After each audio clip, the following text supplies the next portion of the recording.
At 19, her life should have been just beginning. Instead, it felt as though it was being sealed shut. She stood in the small room of her childhood home, her hands trembling as women she barely knew tightened the laces of her wedding dress. The fabric was borrowed, the veil thin, the celebration hollow. No one asked her if she was ready. No one asked her if she was willing. The decision had already been made, and she was expected to obey it with a bowed head and a silent heart. Her family spoke in careful tones, disguising desperation as duty. There was no dowry left, no land to offer, no future they could secure for her otherwise. The man she was to marry had agreed quickly, too quickly, which only deepened her fear. People said he was quiet, distant, hard to read. Some whispered that men like him married not for love, but for control. Each rumor wrapped tighter around her chest, making it hard to breathe. The morning of the wedding, the town gathered not out of joy but curiosity. They watched her as one might watch a lamb led forward, already predicting the outcome. Pity followed her steps down the aisle, mixed with judgment. 19 was young, too young, but youth offered no protection here. Tradition was stronger than kindness, and survival mattered more than choice. She saw him for the first time only moments before the vows. He stood apart from the others, tall, still, his expression unreadable. He did not smile when he noticed her, nor did he look away. His eyes held no warmth, but neither did they hold hunger. That unsettled her more than cruelty would have. Cruelty, at least, could be named and feared. Silence was something else entirely. As the words of the ceremony washed over her, she barely heard them. Her thoughts raced ahead into a future she had not chosen, a home that was not hers, a life shaped by someone else's will. She expected a hand gripping hers too tightly, a voice asserting ownership. When he took her hand, however, his touch was careful, almost hesitant, as if he feared frightening her further. Still, she did not relax. Kindness, she had learned, could be temporary. After the ceremony, there was no celebration to speak of. A modest meal, forced smiles, and quiet murmurs followed them as they prepared to leave together. The town watched closely, waiting for the first sign of what kind of husband he would be. She climbed into the wagon beside him, her body rigid, her eyes fixed on the road ahead. Every turn of the wheel felt like another door closing behind her. The journey to his home passed in silence. She waited for him to speak, to give orders, to make demands, but he said nothing. The absence of words did not comfort her. Fear filled the spaces where conversation should have been. When they finally arrived, she stepped down slowly, bracing herself for the rules that would define her new existence that night. As she sat alone on the edge of the bed, she realized the most terrifying truth of all. Her life no longer belonged to her. Whatever this man intended, whether kindness or control, she would have to endure it. She lay awake long after the house fell quiet, staring into the darkness, knowing that this marriage was not a beginning, but a surrender she had never agreed to. The first morning in her husband's house arrived without ceremony. Pale light crept through the small window, touching the unfamiliar walls and reminding her that she was no longer a guest. This was her life now. She rose quietly, every movement cautious, as though the house itself might react if she moved too freely. She expected rules to be laid out, tasks assigned, expectations made clear. Instead, the silence remained. He was already awake. She found him at the table, mending a torn strap with steady hands. He glanced up briefly, nodded once in acknowledgement, and returned to his work. No command followed. No inspection. No question about her obedience. The lack of control unsettled her more than authority would have. She stood there awkwardly until she finally asked, in a voice barely above a whisper, what he wanted her to do. He looked at her again, this time longer, as if measuring the weight of her fear. "Whatever you wish," he replied simply. the words confused her. She waited for the correction that never came. Slowly, she began to prepare food, her hands shaking as she worked. She half expected him to criticize her efforts, but he ate what she made without comment, thanked her quietly, and went about his day. It felt wrong, like a trap waiting to close. As the days passed, she noticed patterns. He left early and returned late, never questioning where she had been or how she spent her time. He did not enter the room unannounced. At night, he slept on the far side of the bed, his back turned, as if giving her distance on purpose. Each small act of restraint chipped away at her certainty that she was unsafe, yet she remained guarded. Years of hearing stories about husbands and ownership had taught her not to trust calm too easily. The town, however, did not share the quiet of the house. When she ventured outside, eyes followed her. Some women looked at her with sympathy, others with smug certainty that her silence meant suffering. Men exchanged knowing glances, as though they understood exactly how her marriage must be unfolding. She said nothing. Words would only invite questions she could not answer. Inside the house, her fear began to war with confusion. She started to notice the things he never did. He never raised his voice, never demanded explanations, never touched her without invitation. Once, when she dropped a dish and it shattered across the floor, she flinched instinctively, bracing for anger. He simply knelt beside her, helped gather the pieces, and reminded her gently not to cut herself. That moment lingered with her long after he had left the room. Still, she slept lightly, waking at every sound. She kept her emotions locked away, convinced that this calm could not last. Men did not behave like this without reason. There had to be something he wanted, something he was waiting for. One evening, as the sun dipped low, she finally asked him why he was being so distant. The question slipped out before she could stop it. He paused, then answered without looking at her. He said that she had not chosen this marriage, and he would not make it harder than it already was. That was all. No explanation. No justification. The words struck her deeper than she expected. For the first time, she felt seen not as a possession, but as a person trapped by the same circumstances that bound him. She did not trust him yet, but something shifted. Fear no longer ruled every thought. In its place grew a fragile, uncertain curiosity about the man she had been taught to dread. Behind closed doors, a different kind of life was unfolding, one not built on control, but on restraint. And though she did not yet understand it, that restraint was the first crack in the wall around her heart. The first hint that her husband carried a history as heavy as her own came unexpectedly.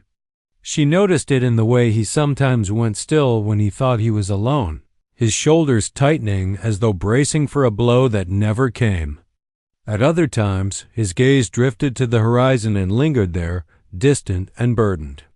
These moments passed quickly, replaced by the quiet steadiness she had grown accustomed to, but they planted questions in her mind.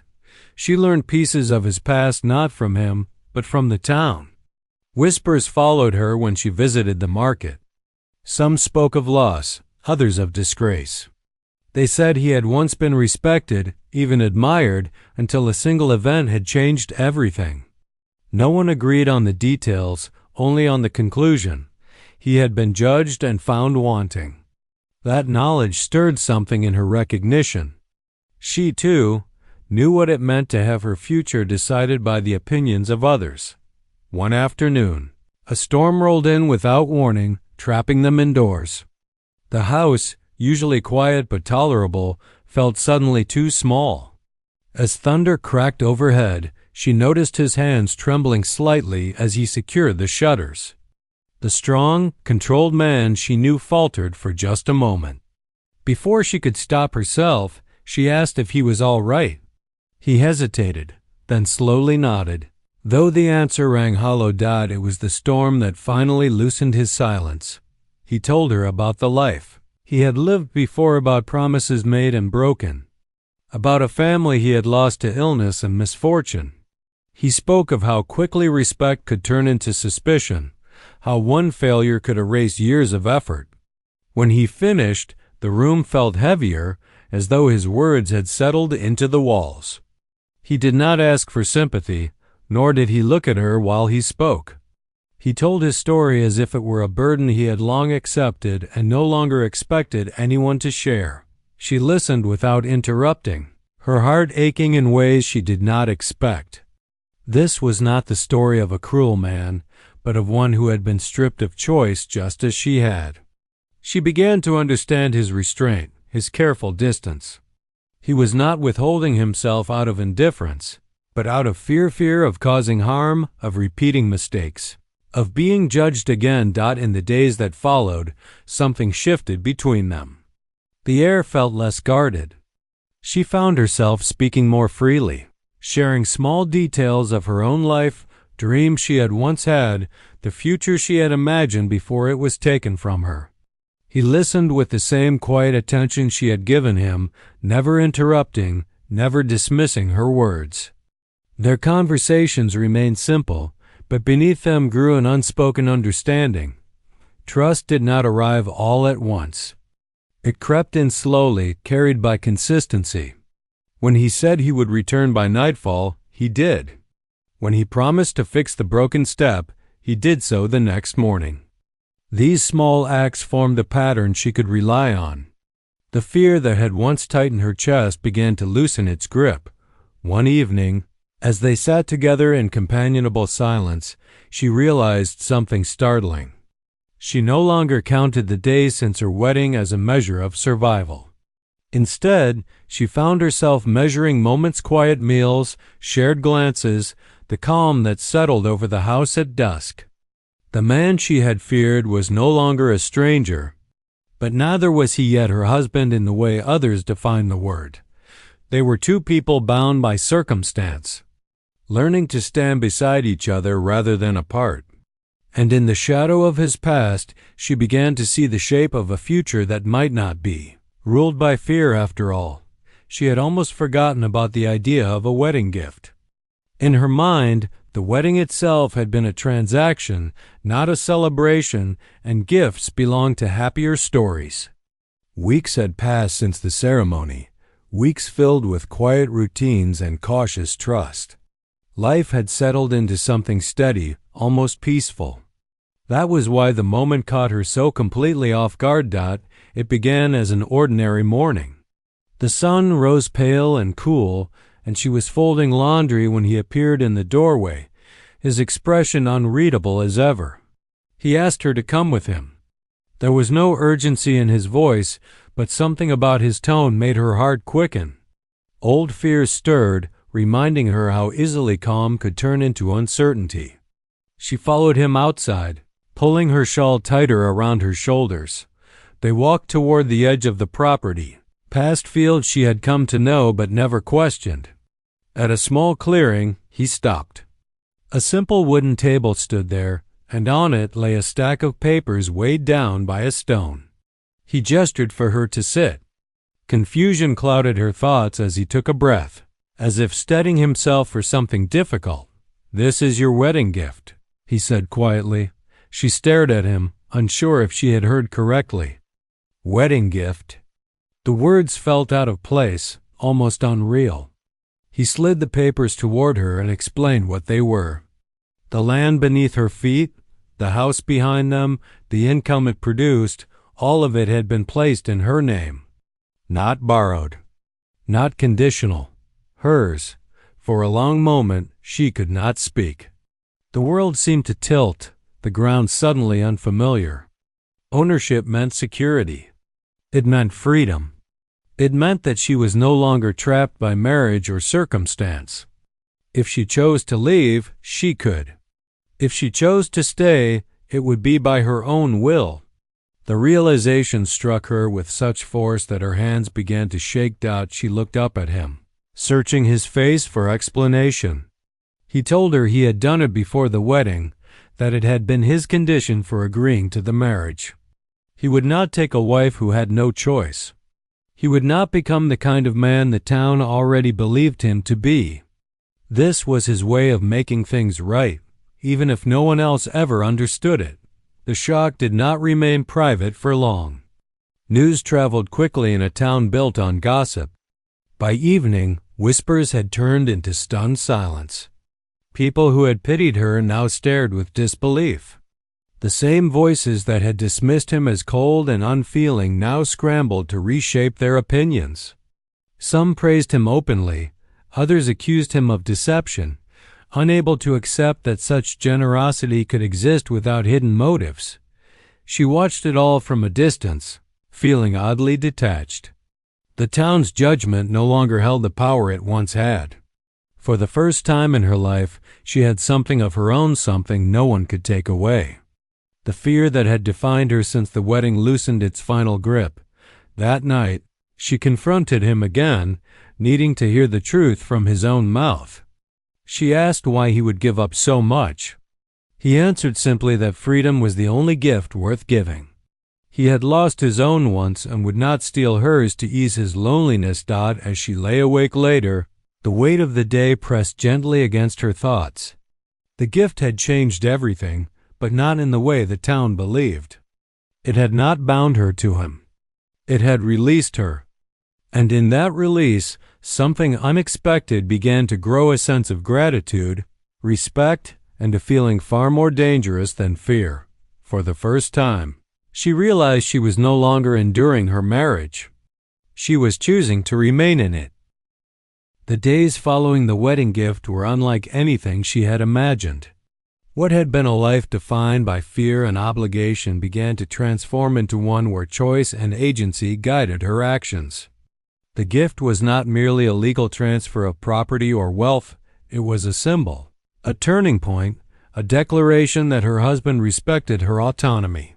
Slowly, almost imperceptibly, the power dynamics between them began to shift. And with it, her perception of him, herself, and the world around her. For the first time, she walked through the house feeling that it belonged to her as much as it did to him. She decided where meals were cooked, how the rooms were arranged, and even which portions of the land required attention. Her opinions, once irrelevant, were now considered. He asked her thoughts on practical matters, but more importantly, on ideas that had always been denied to her: dreams, ambitions, small desires that were no longer trivial. With every conversation, every nod, every careful consideration of her perspective, she felt a subtle power grow inside her. It was the power of choice, of respect, of self-possession. The town, as always, observed with scrutiny. What had once been whispered judgments now became puzzled curiosity. The same neighbors who had mocked her youthful fear, the same women who had exchanged pitying glances, now watched in disbelief as she moved confidently through daily life. People began to speak of her differently, not just about her marriage, but about her courage and wisdom. The man who had seemed aloof and distant to them suddenly appeared as someone generous, honorable, even admirable. The whispers of gossip were replaced by a grudging acknowledgement that their assumptions had been wrong. But it was not the town's changing opinions that mattered most, it was the quiet, steady development of her relationship with her husband. Freed from fear, she could observe him clearly, noticing qualities she had overlooked in the haze of anxiety: patience, humility, and a rare consistency. He continued to offer kindness without expectation, listening when she spoke, never diminishing her presence. Where once his silence had seemed cold or intimidating, it now felt protective, deliberate, and comforting. Each gesture, small or large, reinforced a growing mutual respect, a foundation built on understanding rather than duty. In turn, she began to interact with him differently. Fear no longer constrained her words or actions. She spoke honestly, argued gently when disagreements arose, and even laughed in his presence without hesitation. The energy between them shifted from tension to partnership, from suspicion to trust. The walls she had erected around herself built to defend against an unknown and possibly cruel husband, slowly crumbled. She realized that the marriage, which had begun as a prison, was becoming a space where she could flourish. Love, though not immediate, began to emerge quietly, almost unnoticed. It was not the fiery passion of youthful romance, nor the instant bond often depicted in stories. It was something steadier, deeper. It was love built on respect, on shared experiences, and on the realization that they were choosing each other every day. She was no longer a passive participant in a life designed by others. She was an active partner, shaping the marriage alongside a man who had proven his integrity through action rather than words. By the time the town fully understood the impact of the wedding gift, she had already internalized it. The real change had not occurred in the opinions of others but within herself. She had discovered her own strength, her own voice, and the ability to define her life on her terms. The gift had done more than secure her freedom. It had awakened her, and in doing so, it transformed her marriage from a story of fear and survival into one of possibility, respect, and quietly growing love. Her life was no longer dictated by circumstance. It was finally her own. Time moved differently after the wedding gift.